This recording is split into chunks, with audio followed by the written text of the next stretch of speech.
the way they did this, they had a pre-test. Sorry about this. Is the only one I have. Somebody stole all our things. They had a pre-test where everybody in this study shot 100 foul shots. Okay? Group 1, 100 foul shots. Group 2, 100 foul shots. They shot 100, and they wrote down how many each person made. So let's say that David's up there and he's shooting and he makes about 97. Probably what he could do. I get up there and I could make 14, probably. But they averaged the whole group and they got a number, and it was pretty close. All 4 groups got the same average on the pre-test. Okay, we got that so far? Does that make sense so far? Then they applied the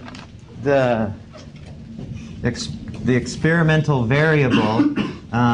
The first group, they didn't do anything. So, well, actually, they're group 4. The first group, they practiced foul shooting 30 minutes per day.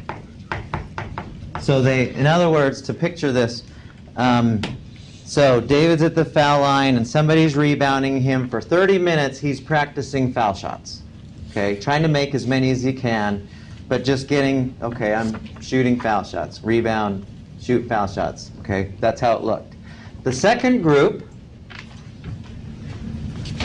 they were told to practice 15 minutes, and the other 15 minutes they were told to just visualize. So visualize for 15 minutes. So and what that would look like is they would close their eyes and they would see themselves standing at a foul line, shooting foul shots and making them. Okay, does that make sense? So 15 minutes of actually holding the ball, releasing it, rebounding, getting it, you know, somebody's rebounding for them. And then the other 15 minutes of, okay, I'm seeing myself in my mind's eye, shooting, there it goes in, somebody rebounds. So it's all picturing it, okay? The third group, there was no practicing, but 30 minutes of visualization. Okay, so in other words, they never touched a ball during that whole time, but they did visualize it happening. Okay, the fourth group, they didn't do anything. They were the control group, so no shooting and no visualizing. I don't know how you totally don't ever. They just told them don't do anything associated with basketball for this period of time. I think it was about 6 weeks. And then afterwards, after it was over, they had each group shoot 100 foul shots. So same as the pre-test, the post-test. So the post-test, and they wanted to see if there was a difference between the pre and the post as well as between groups. If there was a difference between this group and this group and this group and this group. And here's what they found. At least for the pre and the post, every one of the groups improved except this group. This group, actually, their score was less the second time than the first. Okay? Not very much, but it was enough for them to report it.